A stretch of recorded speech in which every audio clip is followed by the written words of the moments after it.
Hello friends, आप सभी का स्वागत है एक और नए वीडियो में। जैसा कि आप लोग जानते हैं कि हम लोग विंड के बारे में डिस्कस कर रहे हैं। तो अभी तक जितने भी विंड्स के बारे में हम लोग पढ़े हैं, जिसमें हम लोग ट्रेड विंड, वेस्टर्लीज और पोलर ईस्टर्लीज के बारे में पढ़ लिए हैं, जिसको हम लोग प्राइमरी विंड कहते हैं, वो सब हमारे सरफेस के करीब बहने वाले हवाएं हैं। तो इसको हम लोग प्राइमरी विंड के कैटेगरी में पढ़ते हैं। सेकेंडरी विंड को हम लोग स्पेशली अलग से तो नहीं पढ़े हैं, लेकिन जगह जगह पे हम लोग monsoonal wind, land and sea breeze के बारे में पढ़ चुके हैं, जो सेकेंडरी विंड के कैटेगरी में आता है। तो विंड को हम लोग तीन कैटेगरी में डिवाइड किए थे, एक हमारा प्राइमरी विंड, एक हमारा सेकेंडरी विंड, ठीक है, और एक हमारा टर्सरी विंड। तो प्राइमरी विंड को हम लोग डिस्कस कर चुके हैं, सेकेंडरी विंड को भी जगह जगह पर हम लोग डिस्कस कर चुके हैं, और टर्सरी विंड को हमें डिस्कस करना है, जो आगे आने वाली वीडियोज़ में हम लोग डिस्कस करेंगे। तो ये तीनों तरीके के विंड हमारे सरफेस के करीब बहने वाले विंड है। लेकिन अब हम लोग जब आगे विंड के बारे में, जिस विंड के बारे में डिस्कस करने वाले हैं, वो हमारा अपर ट्रोपोस्फियर में फ्लो होता है। अपर ट्रोपोस्फियर में फ्लो होता है, यानी कि कह सकते हैं सरफेस से 2-3 किलोमीटर के अबव पे हम लोग जो विंड के बारे में डिस्कस करने वाले हैं वो फ्लो होता है। यानी कि सरफेस से ऊपर 2-3 किलोमीटर, अगर हम लोग जेट स्ट्रीम की बात करेंगे तो वो लगभग 6 से 7 किलोमीटर ऊपर। और उसी को हम लोग उससे पहले एक विंड के बारे में हमारा एनसीईआरटी में डिस्कस किया गया है, उसको हम लोग पढ़ेंगे जियोस्ट्रॉफिक विंड। उसी की कैटेगरी में आता है हमारा जेट स्ट्रीम, लेकिन जियोस्ट्रॉफिक विंड एनसीईआरटी में मेंशन है कि 2 से 3 किलोमीटर सरफेस के अबव फ्लो होता है, और जेट स्ट्रीम लगभग 6 to 7, तो उसी कैटेगरी में आता है हमारा जियोस्ट्रॉफिक विंड। तो अभी तक हम लोग जिस विंड के बारे में पढ़े हैं वो हमारा सरफेस के करीब फ्लो होता है। जैसे कि हम लोग प्राइमरी और प्लेनेटरी विंड्स में ट्रेड विंड और वेस्टर्लीज, पोलर ईस्टर्लीज के बारे में पढ़े, तो वो सरफेस के करीब फ्लो होने वाले विंड्स है। लेकिन अब हम लोग जो पढ़ेंगे, सम विंड्स, कुछ विंड ऐसे होते हैं जो अपर ट्रोपोस्फियर में फ्लो होते हैं, यानी कि सरफेस से कुछ किलोमीटर ऊपर की तरफ, जिसको हम लोग जियोस्ट्रॉफिक विंड कहेंगे। वही आज इस लेक्चर में हम लोग डिस्कस करने वाले हैं। आशा करता हूं इतना आपको समझ में आया होगा। तो चलिए शुरुआत करते हैं, जियोस्ट्रॉफिक विंड को समझने की कोशिश करते हैं। तो पहले कि आप लोग एक चीज़ तो जानते होंगे कि हम लोग वेलोसिटी और डायरेक्शन ऑफ विंड कैसे डिटरमाइन करे थे। तो उसके लिए 3 फोर्सेस को हम लोग डिस्कस किए थे। वेलोसिटी निकालने के लिए विंड का हम लोग देखे थे प्रेशर ग्रेडियंट फोर्स और फ्रिक्शनल फोर्स, जैसा कि यहाँ पे मेंशन है। तो जो वेलोसिटी और डायरेक्शन ऑफ विंड डिटरमाइंड होता है किसके नेट रिजल्ट से विंड जनरेटिंग फोर्स, यानी कि विंड के कारण कुछ फोर्स जनरेट होते हैं, उससे हमें वेलोसिटी और डायरेक्शन विंड का पता चलता है। वेलोसिटी हमारा प्रेशर ग्रेडियंट फोर्स और फ्रिक्शनल फोर्स से पता चलता है, मैं पिछले वीडियोस में आपको बढ़ा चुका हूँ। और डायरेक्शन हमारा कोरिलेस फोर्स के कारण पता चलता है। इसीलिए बोला गया है, एनसीईआरटी में मेंशन था कि the velocity and direction of wind is the net result of the wind generating force. Wind generating force कौन कौन से हैं? Pressure gradient force, frictional force and हमारा कोरिलेस फोर्स, ठीक है। चलिए दूसरे पॉइंट पे समझते हैं और इसकी डिफिनीशन समझते हैं जियोस्ट्रॉफिक विंड की।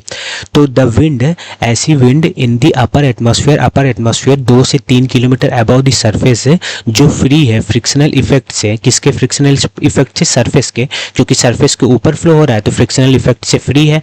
ऐसे विंड जो सरफेस के ऊपर फ्लो हो रहे हैं 2 से 3 किलोमीटर अबव द सरफेस, जो फ्री है फ्रिक्शनल इफेक्ट से सरफेस के, वो लेकिन वो कंट्रोल किए जा रहे हैं प्रेशर ग्रेडियंट फोर्स से और कोरिलेस फोर्स से। इसी विंड्स को हम लोग जियोस्ट्रॉफिक विंड्स कहते हैं। कुछ और तरीके से हम लोग कह सकते हैं, ये भी कह सकते हैं कि जब हम लोग विंड का डायरेक्शन और विंड की स्पीड ये सब डिटरमाइन कर सकते हैं, 2 आइसोबार के बीच में विंड को फ्लो करा के हम लोग देख सकते हैं। तो आइसोबार क्या है? 2 इमेजिनरी लाइन है, ऐसी लाइन है जहाँ जिसके हर पॉइंट्स पे हमारा सेम प्रेशर होता है, ठीक है। तो when the isobar are straight, तब क्या होगा? When there is no friction, जहाँ फ्रिक्शन ना हो, प्रेशर ग्रेडियंट फोर्स और कोरिलेस फोर्स आपस में बैलेंस हो जाए, यानी कि एक डायरेक्शन में हमारा प्रेशर ग्रेडियंट फोर्स लग रहा है और एक डायरेक्शन में हमारा कोरिलेस फोर्स लग रहा है। अभी मैं आपको दिखाऊंगा फिगर के द्वारा। तो उसका जो रिजल्टेंट में जो विंड ब्लो होती है आइसोबार के पैरेलल, उसी विंड को हम लोग क्या कहते हैं? जियोस्ट्रॉफिक विंड कहते हैं। अब हम लोग फिगर से समझेंगे, 2 आइसोबार के बीच में फ्लो करा के और समझेंगे कैसे डिफ्लेक्शन होता है, उससे हम लोग जियोस्ट्रॉफिक विंड को देखेंगे।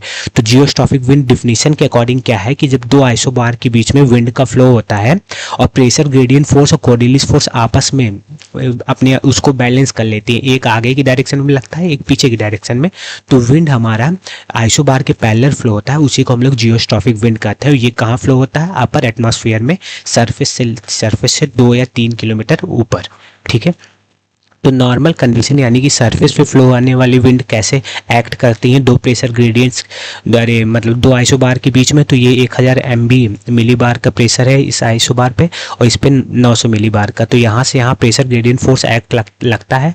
प्रेशर ग्रेडियंट फोर्स के जिस डायरेक्शन में लगता है नॉर्मल उसी डायरेक्शन में विंड का भी फ्लो होना चाहिए, लेकिन विंड के डायरेक्शन से हमेशा परपेंडिकुलर कोलिरिज फोर्स लगता है, जिसके कारण विंड का डिफ्लेक्शन होता है। ये तो जब सरफेस के करीब विंड फ्लो होती है, हवा फ्लो होता है, तब नॉर्मल कंडीशन में ऐसा ही होता है।